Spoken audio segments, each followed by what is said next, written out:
the way you think, the way you emote, the way you connect with other people have major effects on the way your brain operates. So in other words, it's an interactive dialogue, you could say, on multiple levels that we're looking at. So we're away from reductionism being down to the biology necessarily. We are biological creatures, but we can change our biology by our behavior. But now we know so much more about the neurophysiology, the immune system, the genes, how they change as our environment changes, how our behavior changes. So we, as practicing psychologists, are essentially helping people change their physiology as well as the way they think and the way they feel, and the way they feel and think also changes their physiology. You're listening to the Wisdom for Wellbeing podcast, the show that blends science and heart to bring you evidence-based tips and tricks for cultivating a healthy, wealthy, and meaningful life. Now, here's your host, therapist, yogi, and fellow full life balancer, Dr. Caitlin Harkis. Hi there. Today on Wisdom for Wellbeing, I'm joined by Dr. John Arden. Dr. Arden is a leader in the field of integrative psychotherapy, and in fact, he's written over 15 books exploring the links between psychotherapy, neuropsychology, epigenetics, psychoneuroimmunology, and nutritional neuroscience. And don't worry if that sounds like a mouthful, because in addition to writing research-based books for therapists, he writes very practical self-help books. I actually first discovered him many years ago when I read his book, Rewire Your Brain, Think Your Way to a Better Life. A wonderful book that taught me about what was going on in my brain when I was feeling overwhelmed and provided evidence-based practices that I could use to cultivate more calmness and connection. So I think you'll also find that his ability to explain complicated systems in an accessible manner is as empowering as his message, that we can cultivate a healthy mind and body.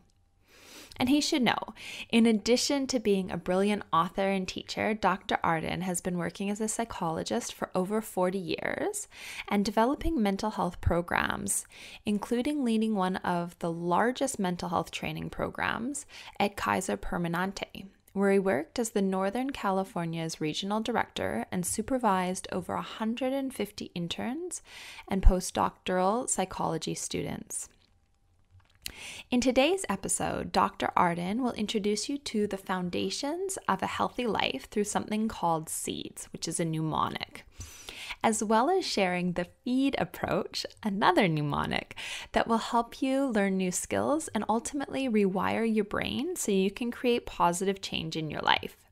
Just a quick reminder, the SEEDS and FEED mnemonics and outlines of what they mean can be found in the show notes, so you can just head on over to drcaitlin.com/2 to be able to access these show notes. There's no need to take notes while you're listening. I hope you enjoy, and without further ado, here's Dr. Arden.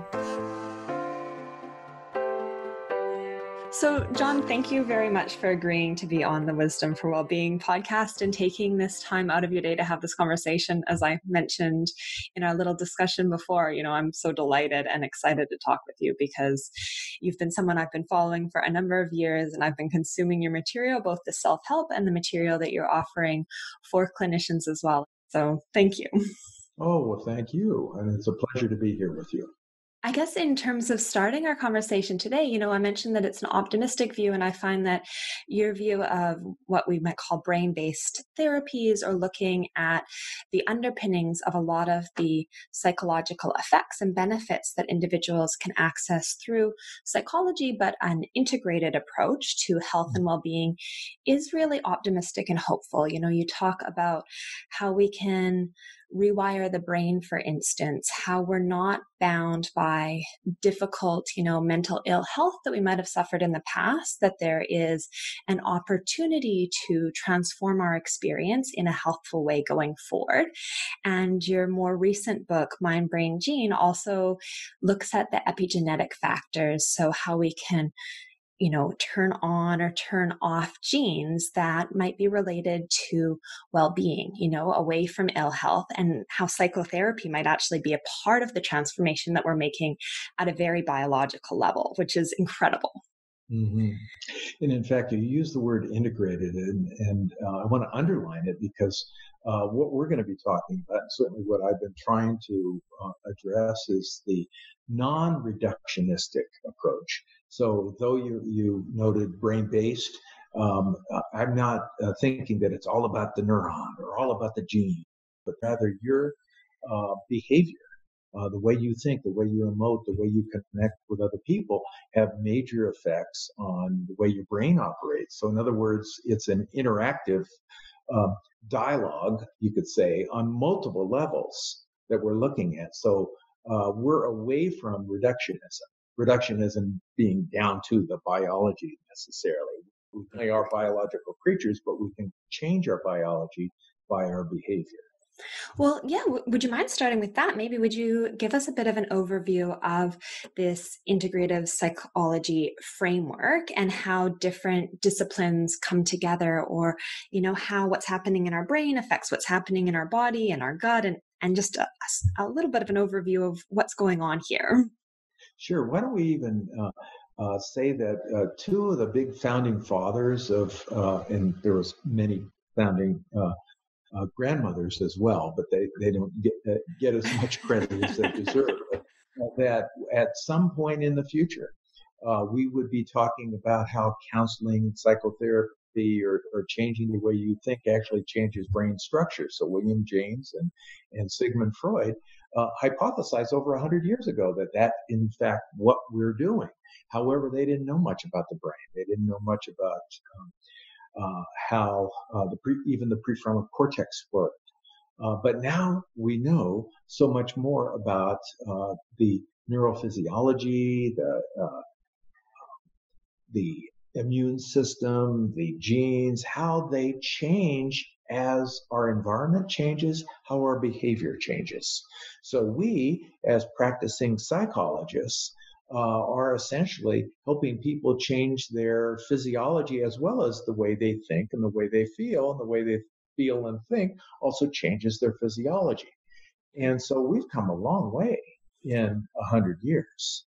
If you look back at, let's say, 30 years ago, when you were just a little girl, a very little girl, there were these genocentric people that thought that the genes were everything, and everything's related to these genetic predispositions, and it turned out, because of the Human Genome Project, that we were astounded that we didn't have as many genes as we assumed we would have. We thought we had perhaps maybe 100,000 genes. And it turns out that we have roughly about 22,000. So I've got to stop for a second and say, well, what the heck is a gene? Well, a gene is a section of your DNA that codes for protein. And it looks like, based on a lot of this genomic research, that only 2% of your DNA codes for protein. That means 98% is available to do other things. And in fact, up until recently, we were calling it junk DNA. Well, it turns out that it's not junk. What it does is it's called non-coding DNA. It does a lot of different things to help you adapt to your environment, to help you and your body adapt to whatever you're consuming, whatever you're doing. And so now we know that genes, those sections of your DNA that code for protein, have multiple inputs. And some of those inputs are not genes. In fact, it's the way your cell interacts with your environment, or maybe the way that your little energy producing factories that we call mitochondria are creating or not creating energy that turn on and off genes. And where does that come from? Well, it comes from what we direct them to do in terms of what we consume and what we're doing. So wow, we've got a lot of different inputs here. It's a lot. It's a lot of layers, and it's really a sophisticated system, to have gone from this understanding of junk DNA to recognizing that actually what we're doing is affecting those levels of our genetic profile. That's incredible. Yeah, And absolutely exciting. yeah, it is exciting. And I guess with that, it means that we have this capacity, we have this power to transform or to be very aware, mindful of how our environment, how the behaviors we're engaging in are affecting us at a cellular level. And would you mind sharing a bit about what sort of behaviors are really beneficial, what the evidence suggests is really beneficial in terms of transforming ourselves, ourselves for the better? So let's just take a look at two really basic factors. And in fact, before we started our discussion here on line, we were talking offline, so to speak, about some not so clear thinkers.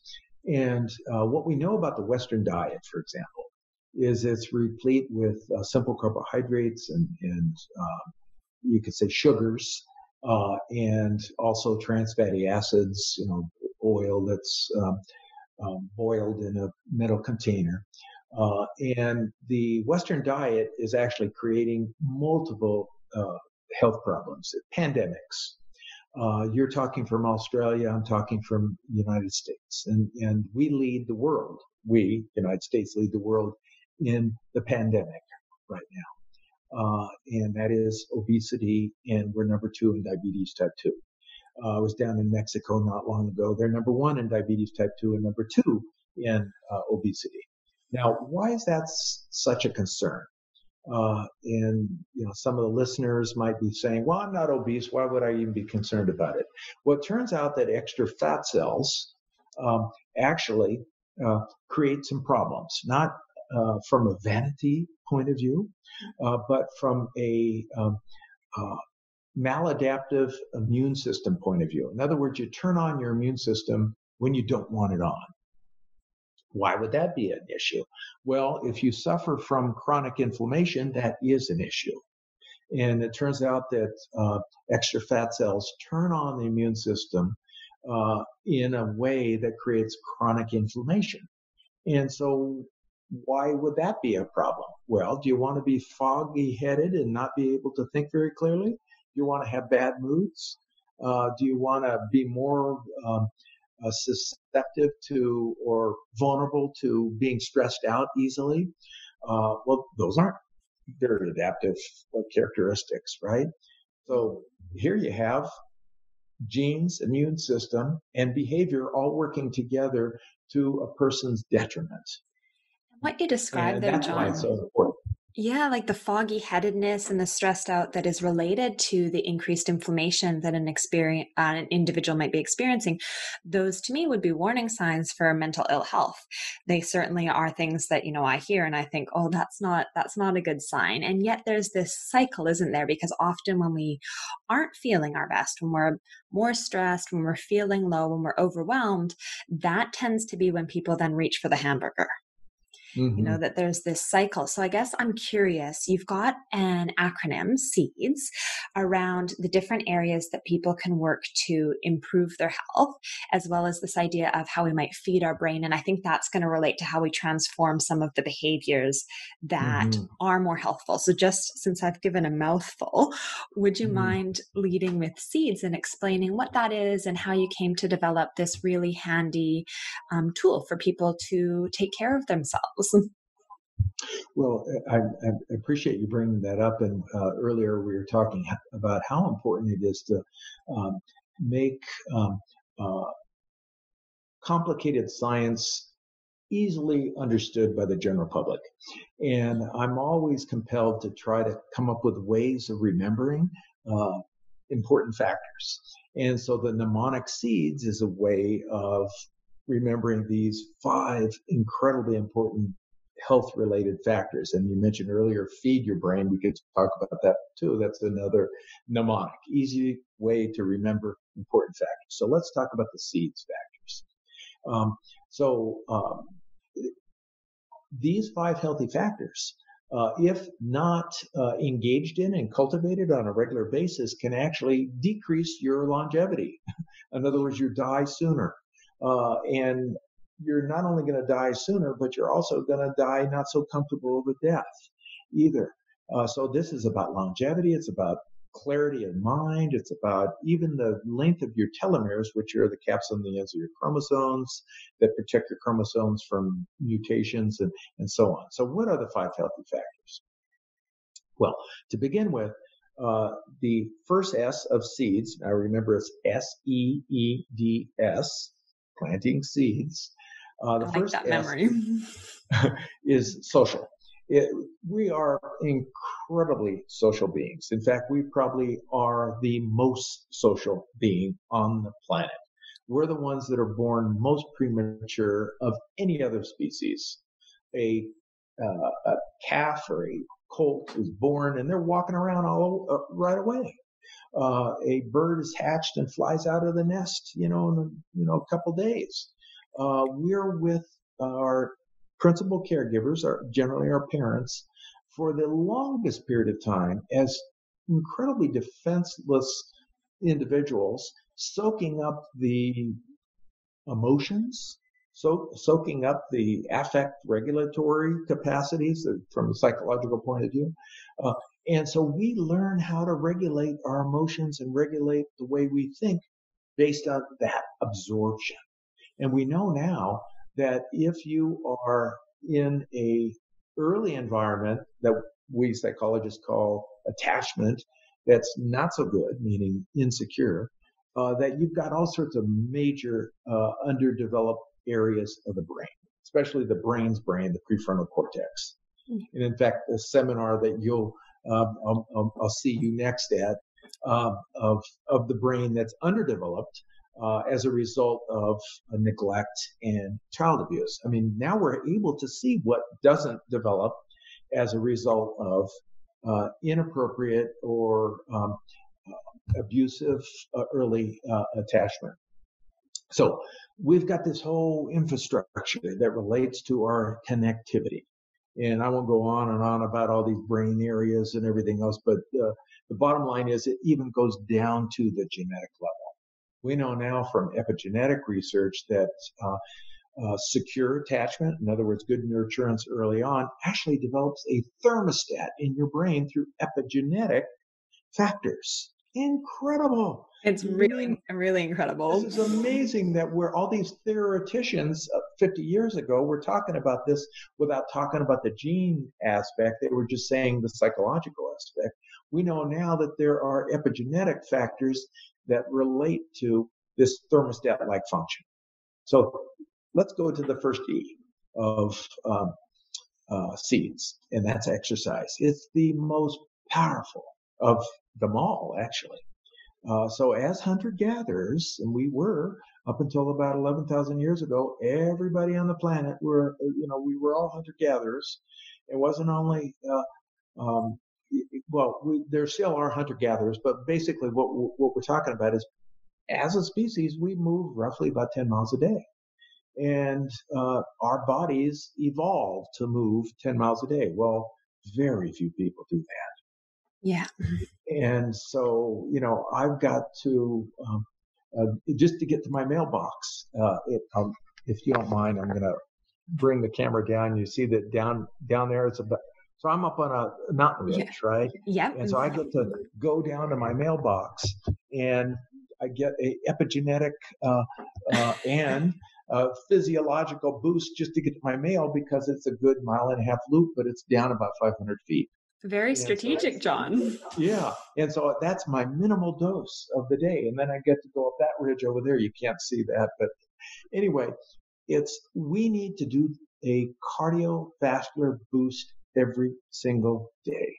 Now, earlier we were talking about yoga. Yoga is fantastic, no question about it. But we still need a cardiovascular boost. In other words, you need to get your heart pumping and sweating for at least 30 minutes a day. And there are epigenetic and immune system factors that underlie its importance. If you don't do that, you now end up not being able to develop energy. So a lot of people say, I'll wait until I get energy and then I'll go exercise.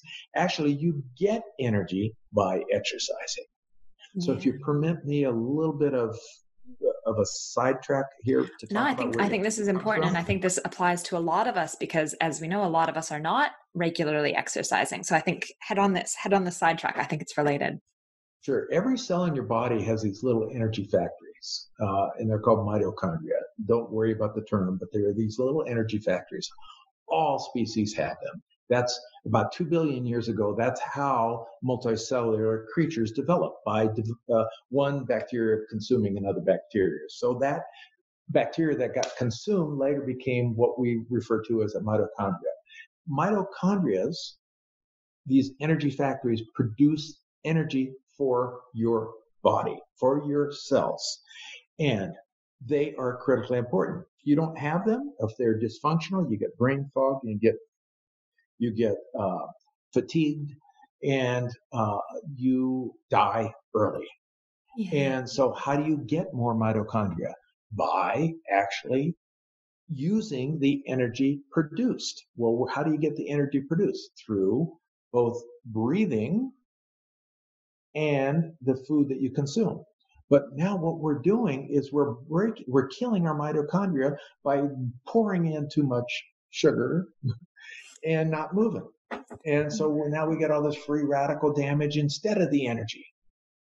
And so how do you get more energy? Your diet, which is the D of seeds, and the E, the first E, is exercise. So I literally just talked about two of the letters of seeds right there. It's back to exercise now. It's the best antidepressant that we have. Better than psychotherapy. Yeah. Better than yoga and psychotherapy, by the way. Better than certainly antidepressant medication. Yeah. And better than antidepressant medication and psychotherapy. You simply need to do it. It is a antidepressant and anxiolytic.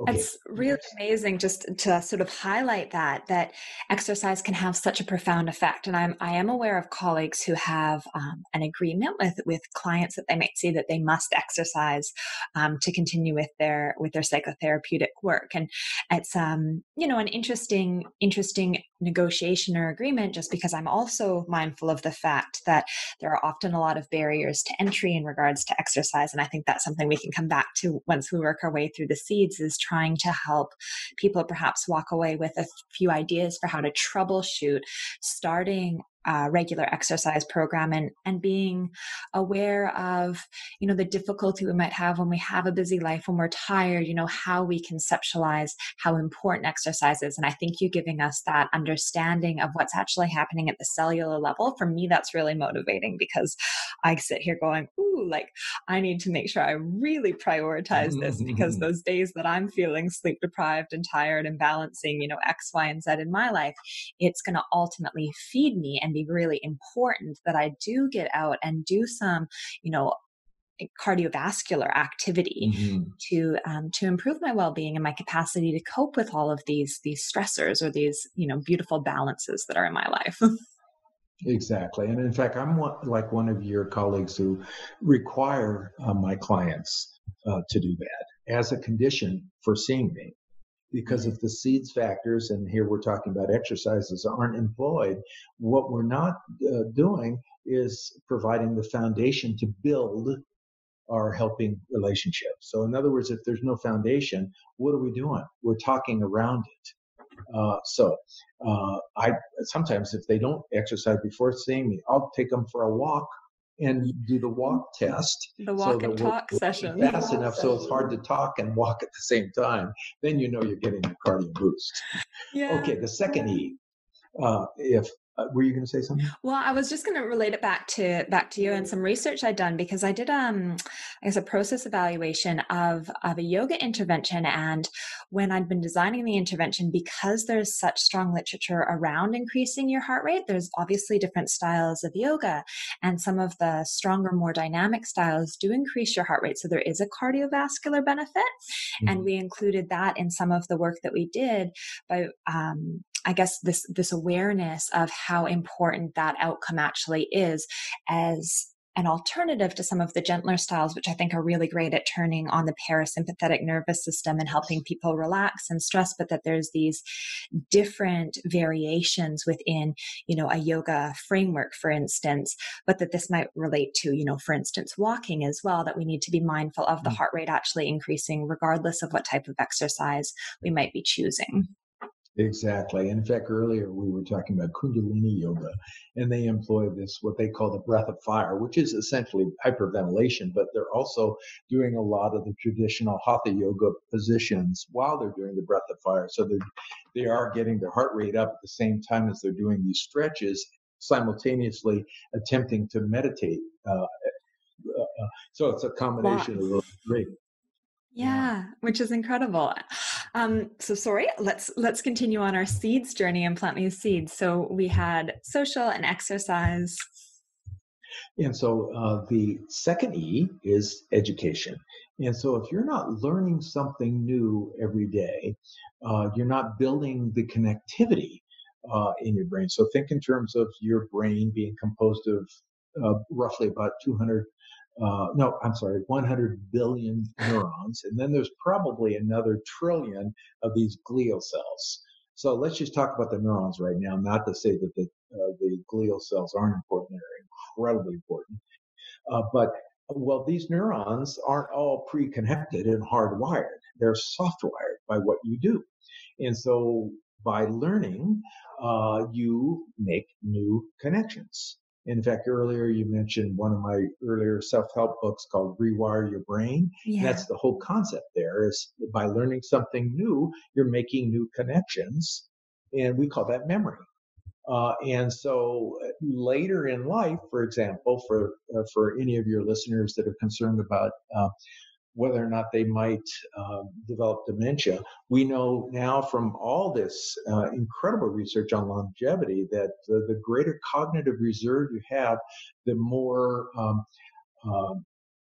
resistant, you could say, to developing dementia-like symptoms. What do I mean by cognitive reserve? The more connectivity you have, the more you can lose without looking like you lost much because you've got so much more connectivity. And so learning is really about making new connections, and especially if those connections are connections that are in areas that are hard to grasp. Like the last couple mornings, I've been sitting around listening to this lecture series on chemistry and and biochemistry. Oh, geez, my God, that's so hard for me to focus. And I'm sitting there with my double espresso, and I'm, not retaining everything. And I know that I have to go over it again and again because it's so long ago that I learned that stuff.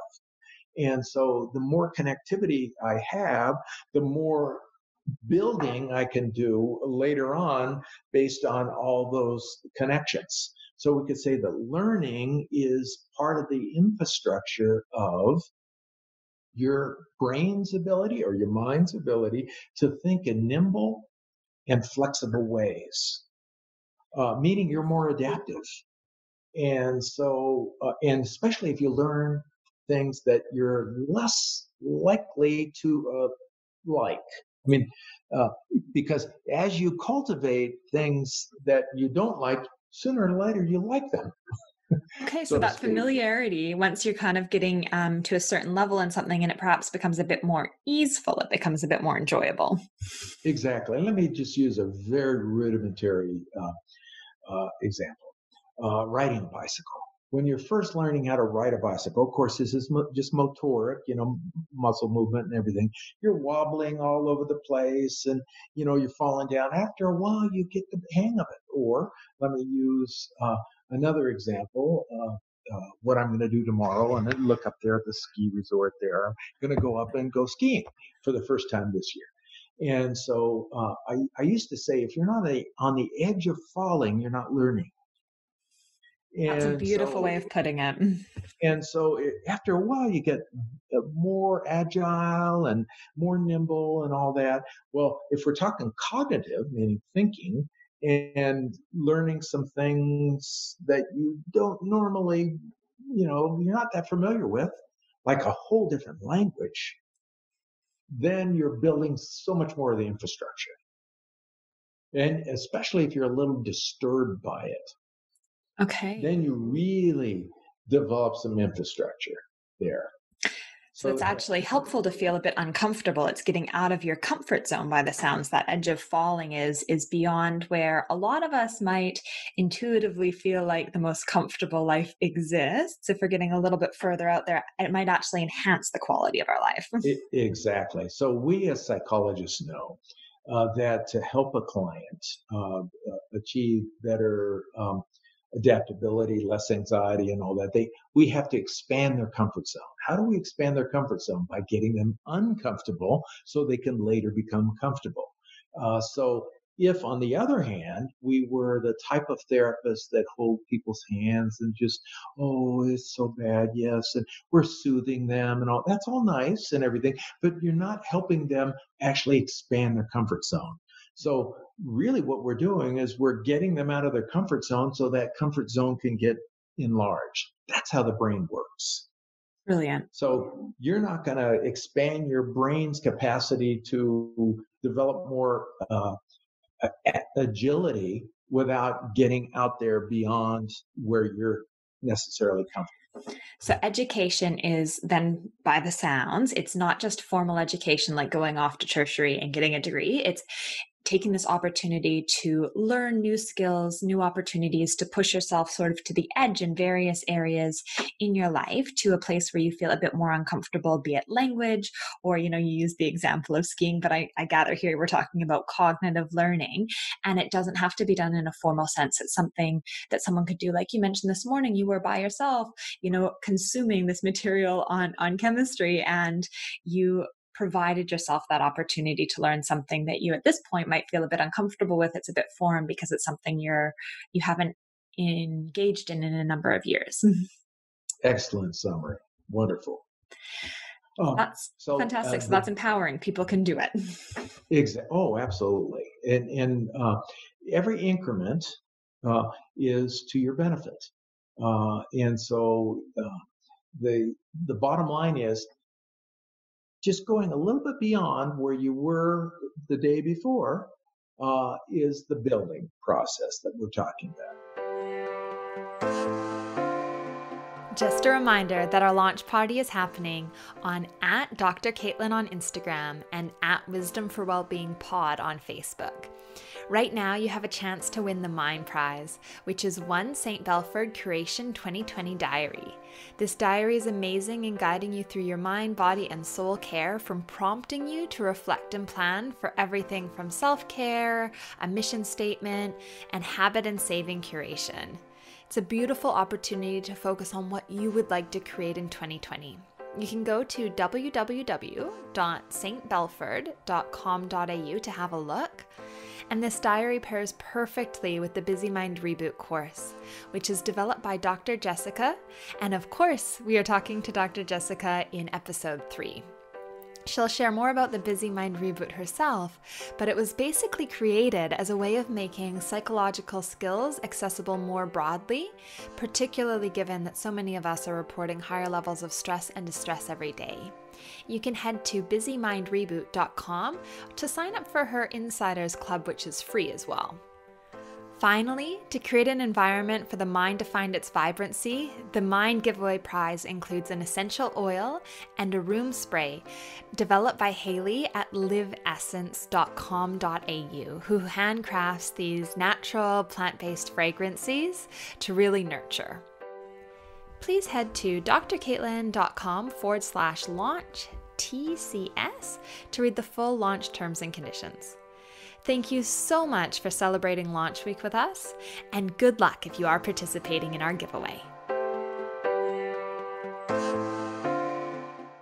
Now, let's talk about diet.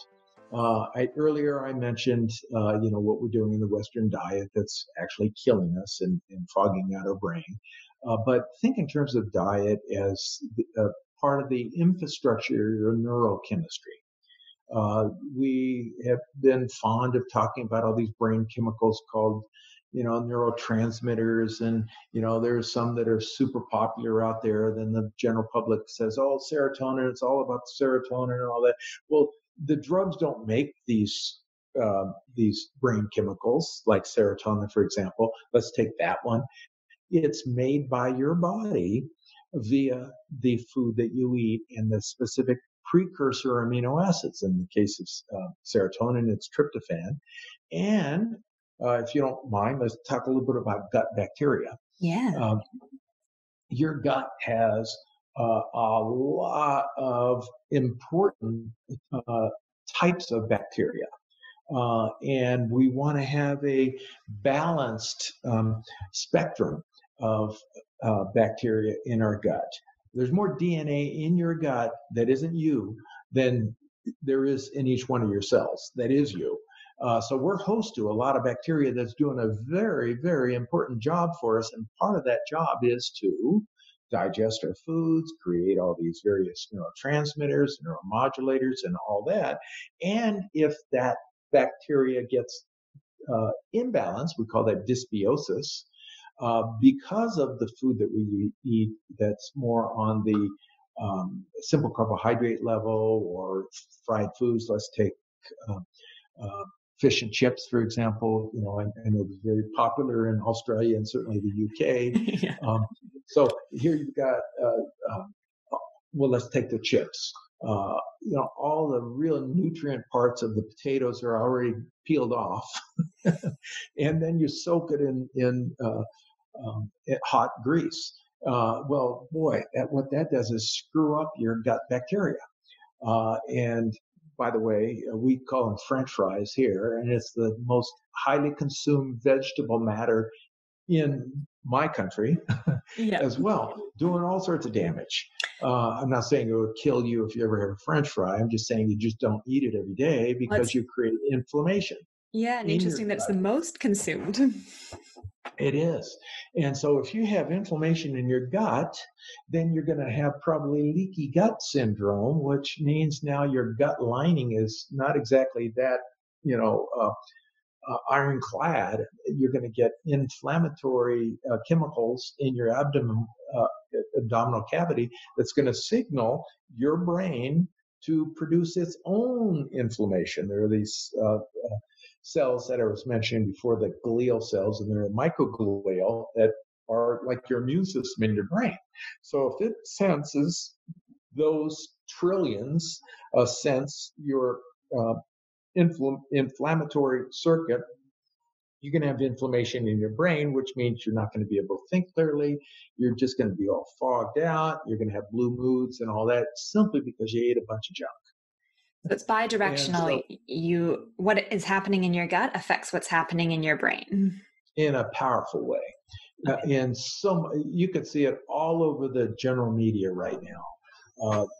You don't have to be a psychologist to understand this. On all the major newspapers, I've seen articles about gut bacteria all over the place. So it's readily available with no question about it. That too much sugar, too much fried foods screw up your gut bacteria that screws up your brain. And as a result, you get depressed and you can't think clearly. So what do?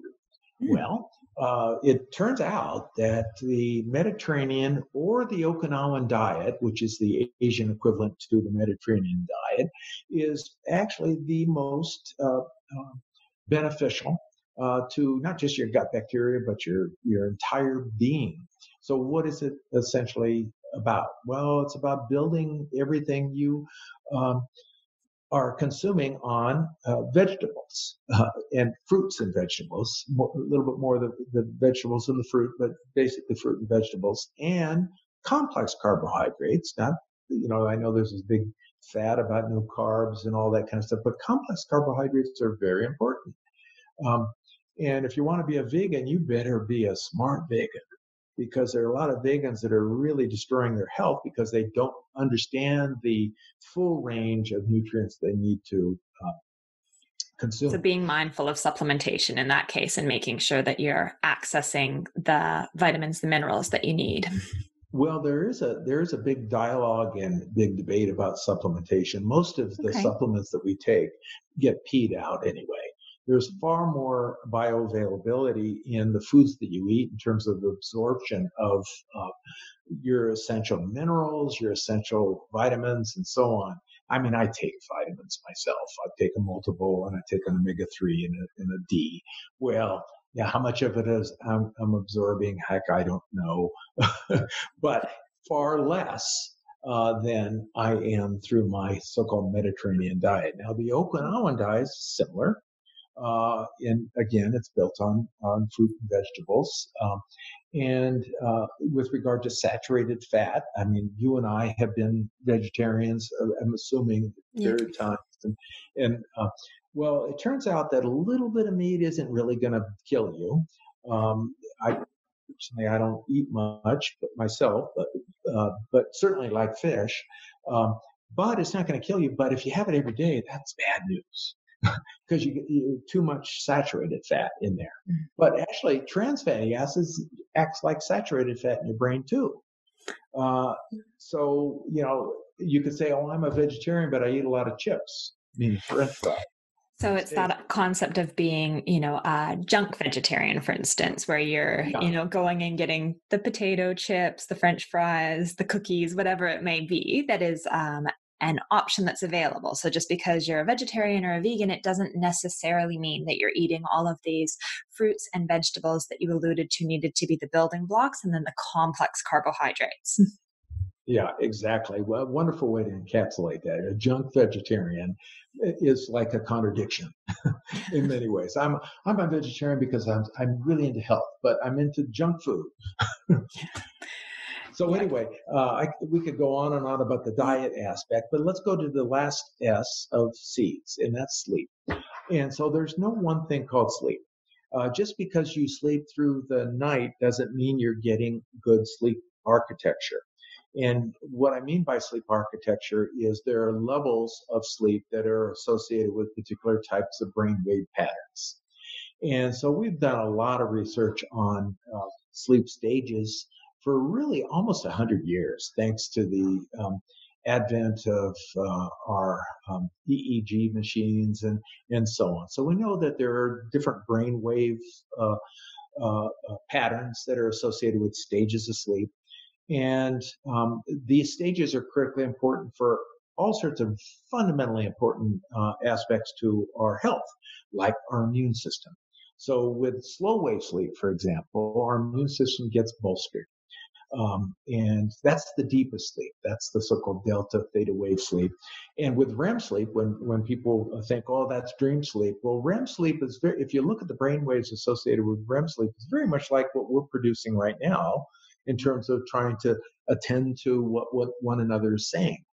Yeah. So it's not like real slow wave, relaxing sleep. When you're dreaming, I mean, think of it in terms of when you're dreaming, you're not always doing something relaxing. I wrote down my dreams for 9 years. In every dream theory I was into corresponded to the dream language, of course. But the fact of the matter was, not all dreams were all just sitting by the river looking up at a mountain. No, a lot of them, most common dreams are you arrive at a class late or somebody's chasing you or something. They're stressful. Yeah. And so these stages of sleep, and stage 1 and 2, are equally important. However, what we've done in recent years, especially in the Western world, because of our bad diet and lack of exercise, is we've minimized the layers of sleep that are very important. Let's say back to slow wave sleep. And then we also add in compounds, whether they're over-the-counter medications or the garbage of our prescription world, which are the benzodiazepines. I mean, that's absolute garbage. Would you mind just sharing a little bit, just quickly, what a benzodiazepine is for the listeners who might not be familiar with that term? Sure. That's the class of drugs that are generally called in most circles as the anti-anxiety drugs, which include Valium, Klonopin, Xanax. These are brand names, but actually what they do is make anxiety worse. For the minimal benefit you get the first time you take it, you get worse over time. It's like boiling a lobster first in cold water, and pretty soon it doesn't even know it's being boiled. I mean, you don't know how you got there. But the anxiety issue is a separate one, but it's partly related to this larger factor, and that is the benefit that you get from sleep, from taking a benzo at night, is only because you're asleep through the night without waking up. But that doesn't mean you got good quality sleep. Or you take an over-the-counter medication that has a Benadryl-like substance, which are far more readily consumed. And it turns out that you're getting garbage sleep again. So what's garbage sleep? Well, if you minimize the depth of your sleep, meaning you don't get stage 4 sleep, because you're taking one of these compounds, benzodiazepines or Benadryl-like substance, or drinking alcohol at night. That's the common one too, isn't it? Oh yeah, or drinking, caffeinated beverages later in the afternoon. Because the half-life, depending on the amount of caffeine and all that. You minimize the depth of your sleep. And why is that so important? Because it turns out we now know that during good quality sleep, there's a kind of a washer machine process going on in sleep. In other words, you're washing out all these toxic buildups of various proteins that you don't want to accumulate, like beta amyloid and others. And it turns out that if you aren't complicated by these extra additives, Benadryl, whatever, and you are doing all the other seeds factors, your glial cells start to shrink, allowing the cerebral spinal fluid to wash out all this beta amyloid and all these other factors, all these toxic chemicals. And it turns out that we now know that people that get dementia earlier than others are the ones that have had bad sleep and haven't washed out these beta amyloids. That is hugely motivating, John. One of my roles is working with older people, and hearing that, that's incredible motivation. I would think for myself, at the very least, for ensuring that my sleep is clean sleep, that it's not garbage sleep. And I think what you mentioned there around caffeine, for instance, and the half-life, just for people who aren't familiar with the terminology of half-life, what you're referring to there is how long it actually takes for a substance to get out of your system. So how quickly it's metabolized. And what you mentioned was that if you had caffeine in addition to alcohol or other pharmaceuticals, other drugs, late at night, even if you fell asleep, it doesn't mean that these substances are out of your system or positively impacting your system, which means that the quality of the sleep you engage in, you experience, is going to be less and not healing at the deeper level. Exactly. Nice summary. And let me just add to it. Yeah. You said a caffeine late at night. So I'm, you're in the morning because you're in Australia. I'm here in Santa Fe, New Mexico. It's now afternoon.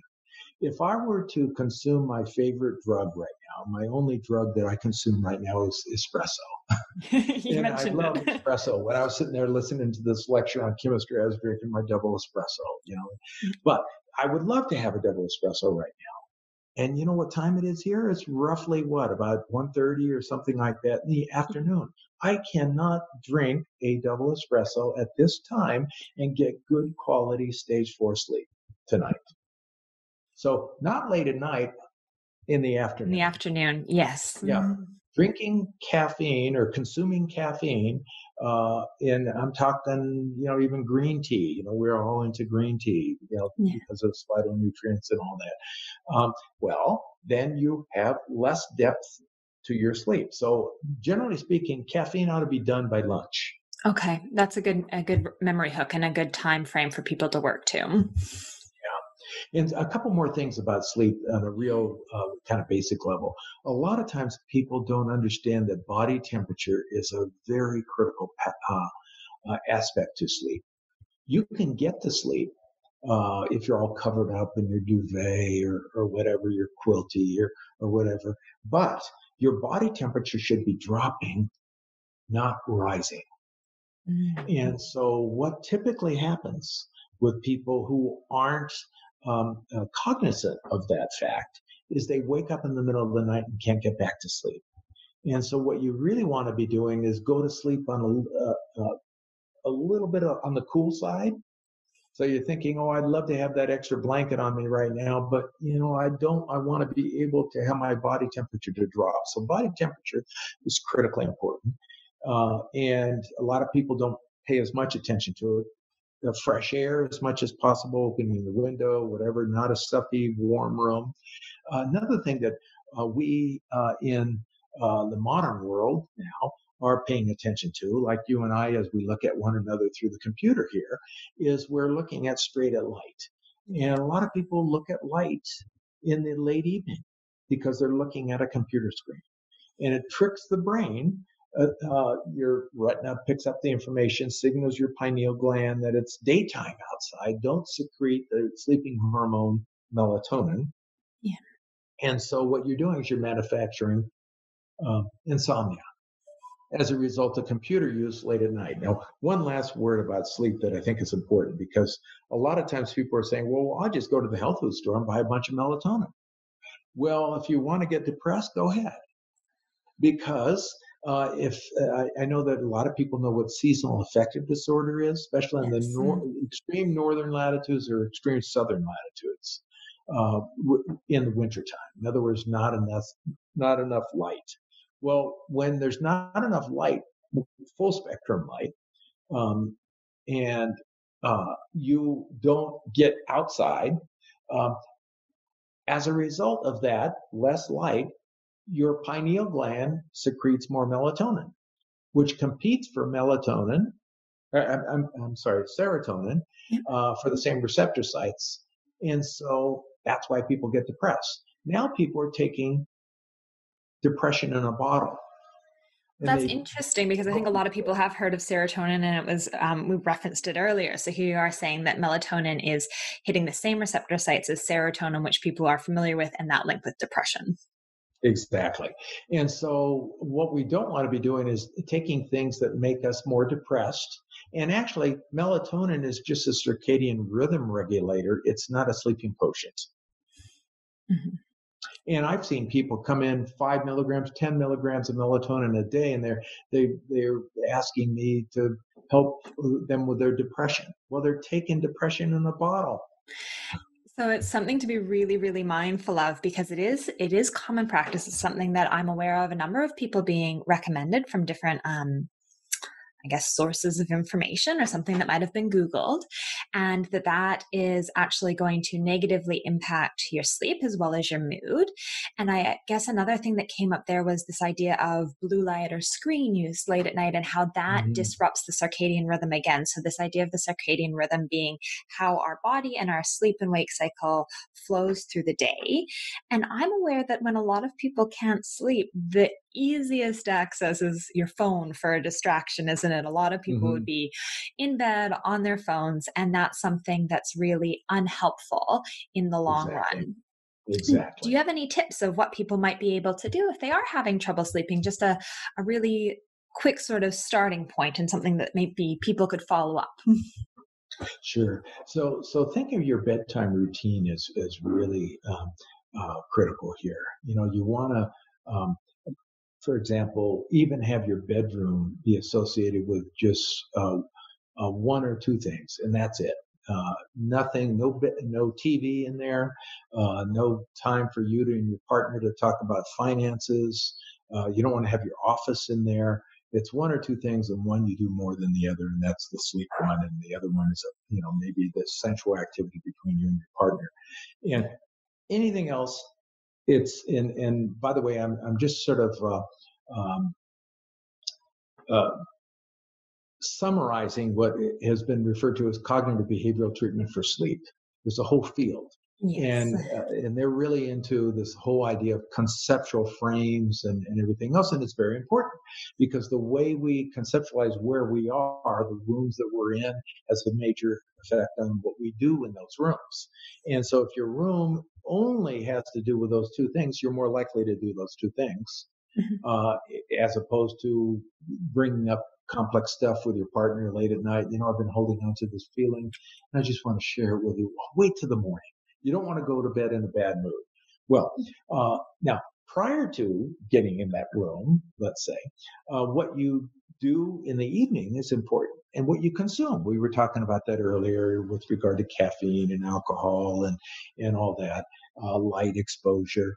It turns out that one of the other seeds factors, exercise, is a very powerful sleep inducer if done in the 3 to 6 hour window before you go to sleep. So in other words, you go to sleep, let's say at 11 o'clock at night, you want to be done with whatever exercise you're going to do by 8 o'clock.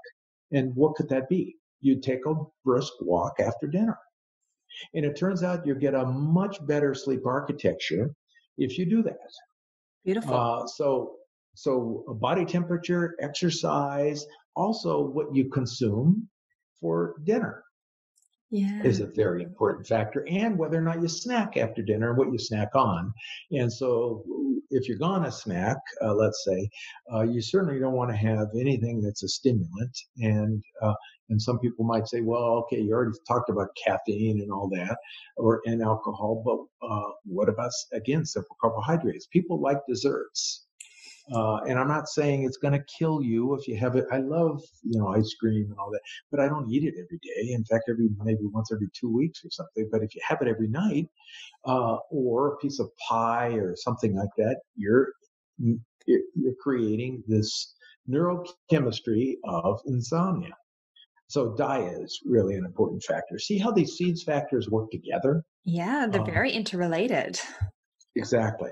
And actually, even the social is just the comforting feeling of having contact with somebody that you love, that you care about, is a calming factor, especially to your parasympathetic nervous system, through your vagus nerve system, and so on. So all these aspects are important to help you create the context to sleep. And the other thing I'm noticing with the interrelatedness, when you were talking about social in the beginning, you did notice that early life experiences that are adverse, that are difficult, can negatively impact someone's attachment and ultimately make someone more likely to experience ill health, both mental and physical, later in life. And what I'm gathering from this conversation around seeds is how different parts of the seeds model, maybe the exercise, the education, the diet, the sleep, and then positive social relations later in life would offer a really nice counterbalance to those early experiences, and would actually be transformative, both in regards to that rewiring of the brain that we spoke of, and at a cellular level as well, how what we do now, the decisions we make and the actions we engage in, matter and affect us. Exactly. And so you and I are in the field of psychology, and we wouldn't even have a field of psychology if people were already so damaged that they're irreparable. Yeah. And so if you had a bad attachment early in life and everything, it's not the end of the world.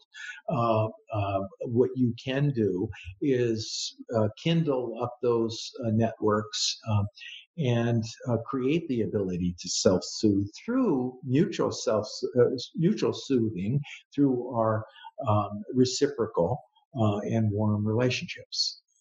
So that positive relationship and that connection that is healing and ultimately transformative. Exactly. That's such a brilliant framework, John. So seeds, social, exercise, education, diet, and sleep, they're ultimately all working together for our emotional and our physical health and well-being, and are so interconnected, because even when you were describing each element, it led into a conversation about other parts of the model. I think that's incredible. And you also alluded to the fact that in your own practice, when you're doing work as a psychologist, as a therapist, that exercise is something that you check in on at the beginning of sessions. So I'm gathering that all of these are things that you might check in on. Is that right? Exactly. So I developed this little simple sheet. I call it the seeds log, that I would give my clients. And you and I and your listeners would all agree that, of course, all these factors are important. Yes. But, I generally try to get to them. But you and I, including your listeners, might skip a few. But if we have to attend to them, and for my clients have to report back to me that by writing down what they did each day rather than how many seeds factors they hit that week, I'm talking about every single day, these seeds factors have to be attended to. So they bring it into me in the session. Now, what two people and I are doing right now, one of them being in Silicon Valley, we're doing is we're creating a seeds app. Brilliant. We've already got the app, but it's being rekindled. I could send you the prototype of it. That would be fantastic. And so, like with your podcast, for example, you're going to make it available on the App Store. Stores, yeah. And same with our app for seeds. And so we want to make it fun so that, oh God, I don't want to have to type in stuff, and who's going to do that? If you have an app like that. So there are little dials and all that. And then you get to see the tree grow or not grow and turn it into a little bit of a game, so to speak. Incredible. So you can kind of payoff. So the bottom line is what I'm saying is, yes, we all agree that these factors are important, but do we do them? And how do we make sure that we do them? And you and I have the ability to have our clients come in, and that's part of the condition for us seeing them. But how about your listeners that aren't coming to see us or seeing other therapists or whatever? Well, I'm not trying to sell my app, but you can do other things to do it. Create your own app if you want. But if you have some sort of feedback, you have to report back. Yeah, the accountability. Yes, there has to be that kind of internal driving force to create more motivation. And if you can make it fun, hey, then you're going to more likely to do it. Yeah. Rather than, oh crap, I got to do that. I forgot. Well, I'm just going to forget it all the time. It's a pain in the neck. But if you make it fun, that's a whole other story. And that probably goes for a lot of these elements. If we can find a way to make, for instance, exercise fun, or, put your mailbox down at the bottom of a hill, just finding ways to, I guess, bring these areas, these elements into our life in a joyful and a fun basis, as well as having the motivation for doing it, which I think you did a fantastic job of explaining to us the underlying science and why we need to care about these elements rather than just saying, hey, you should be doing these, these 5 things. It's actually, this is why we need to be doing them. And this is how it's going to positively impact our life, both at our current mental health, our sense of well-being, as well as down the track. Mm-hmm. Very good. Now, Exactly. John, I'm mindful of your time and the fact that we have been chatting for nearly an hour. Would you be able to explain feed, or should we save that for another conversation? Sure, I could. Why don't I do that really quickly? That's okay. That would be fantastic, just because we spoke a little bit about it earlier and how it was really useful. I just thought maybe it would be nice to link in if that's all right. Sure. So again, another kind of quick and easy way to remember how to do something. And in this case, the acronym FEED is meant to help you focus on learning. And let's say you want to learn Russian. I don't feel like learning Russian. Let me give you an example of actual studies that took place, 50, 60 years ago. People were asked to go to sleep, and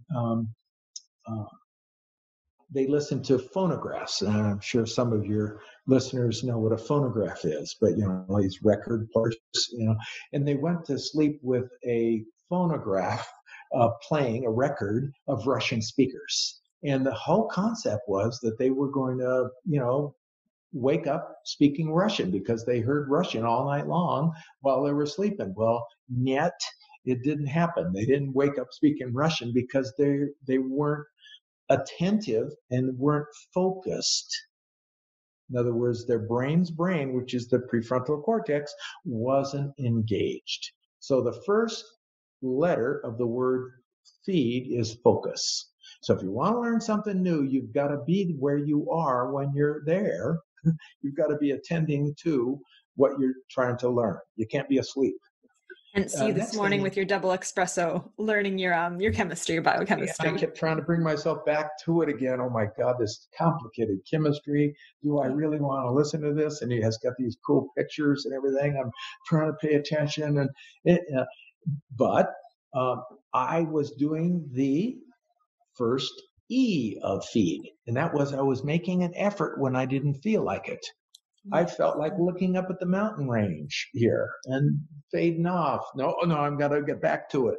So I had to do what I didn't feel like doing uh, until I felt like doing it. That's the second E. That's effortless. So, in other words, the more I do it, the more likely to feel okay about it. In other words, it's easier. Let's go back to Russian, for example. I go to the Russian class. I don't feel like it. I'm going to go anyway. That's the effort. And after a while, I'm speaking during the conversation hour with less clumsiness and a little bit better pronunciation and all that. It's becoming effortless. And then I'm able to, let's say, go to St. Petersburg and look at the Hermitage and so on. You go back to Adelaide or wherever, and you don't go to Russia for 7 years. Do you think you're going to learn, be able to navigate around 7 years later? No. You've got to stay in practice. That's where the D comes in, and that's determination. So, in other words, it's one thing to learn it, but it's a use it or lose it phenomenon. So you've got to focus, you've got to make an effort. After a while, it becomes a little effortless, but you got to stay determined to stay in practice. That's learning. So I just use Russian as an example. Well, you can use anything. Well, you used riding a bike earlier today and kind of spoke to the fact that the first time it's clumsy, and then with practice, you develop this, what we would then call effortlessness. Exactly. And so we hope that everybody, all your listeners, would think in terms of what they might want to learn, and they know that they've always wanted to do it, whatever it might be. But initially, it's a little difficult.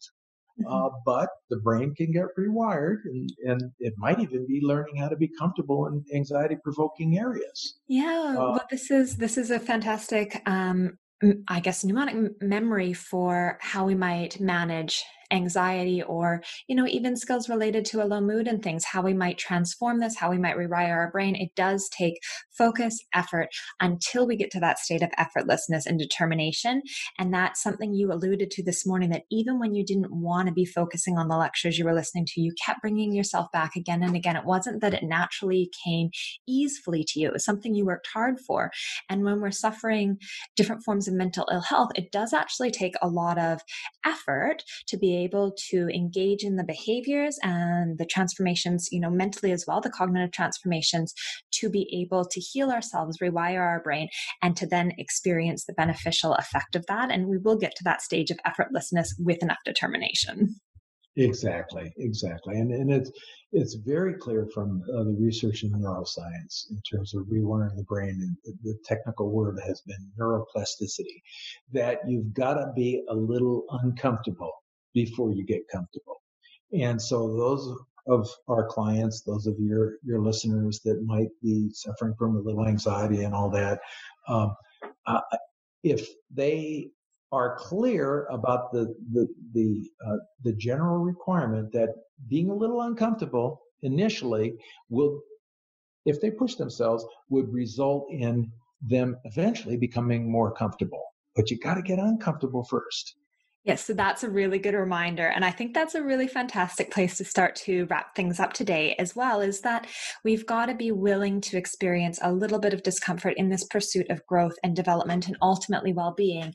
And the way to get there is to use the feed approach. So to use our focus, our effort, until effortlessness comes about, and determination to then lead a life that is in alignment with seeds, and practicing seeds, planting seeds for our health and our well-being regularly, in fact, daily. So engaging in positive social interaction, regular exercise, specifically cardiovascular, getting our heart rate up, to practice a form of education, so learning, and we might then utilize our feeds once again to help us with that, to have a healthy diet that does fuel us and sustain us, primarily fruits and vegetables and complex carbohydrates, and to get good quality sleep. So being mindful of the substances we're putting into our systems, as well as our activities that lead up to sleep, making sure that they are conducive to us having a healing experience where our bodies can regenerate, and the long-term implications of that, which can be positive when we're mindful of what we're actually consuming and doing in our daily lives. Again, a wonderful summary. Oh, well, thank you. Thank you so much, John. And I've introduced you, and I've explained that you have, 15 books out, and a number of them are self-help books, which means that they're geared to the general population accessing the wisdom and the information that you've just started to share in this podcast, in this time that we've had together. But that if something resonates with someone, if they've had an experience of anxiety, or, maybe have a diagnosis of PTSD or trauma, there are actually books that you've written that they may be able to access and start to work through on their own, as well as perhaps engaging with a therapist, or, using your app on a daily basis just to support that journey as well. Very good. So it's been wonderful talking to you today. It has been wonderful talking to you as well, John. And I'll put links to all of your resources in the show notes, as well as to your website, where there are also courses in addition to further information about the research you've been doing.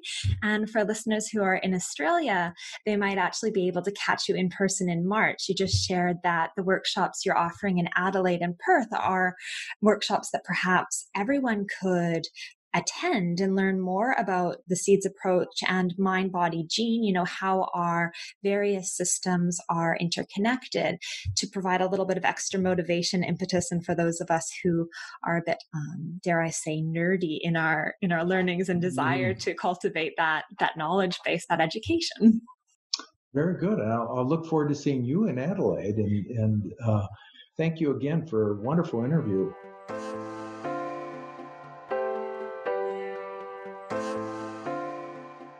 I hope you found the interview with John as inspiring as I did. I think he highlights the components of creating a good life and ultimately changing our biology and brains for the better. Nothing motivates me so much as clear research. Now, a handout where you can keep track of your seeds and feed can be downloaded in the show notes at drcaitlin.com/2, along with a full episode transcript. This said, hopefully we'll be able to access Dr. Arden's app soon. I also wanted to let you know that if you visit drjohnarden.com, you'll find a number of online trainings that he offers, so you might be interested in enrolling. Or if you're in Australia, John will be offering a number of in-person trainings in the major cities this coming March 2020. Details of all of this will be in the show notes. And if you don't already know, as a special New Year launch, multiple Wisdom for Wellbeing episodes are being released this week. So subscribe now, and tomorrow you'll hear from Dr. Jessica Borshak all about finding effective strategies to manage your busy mind and cultivate a valued life, as well as how a yoga practice may support you in this effort. I'm looking forward to connecting with you soon. Bye for now. Thanks for joining us this week on the Wisdom for Wellbeing podcast. Please visit drcaitlin.com to connect, find show notes, other episodes, and to subscribe. While you're at it, if you find value in the show, we'd appreciate a rating, or perhaps simply tell a friend about the show. Wisdom for Wellbeing is not a substitute for professional, individualized mental health treatment. If you are in crisis, please contact 000, your local emergency number if you are outside of Australia, or attend your local hospital ED.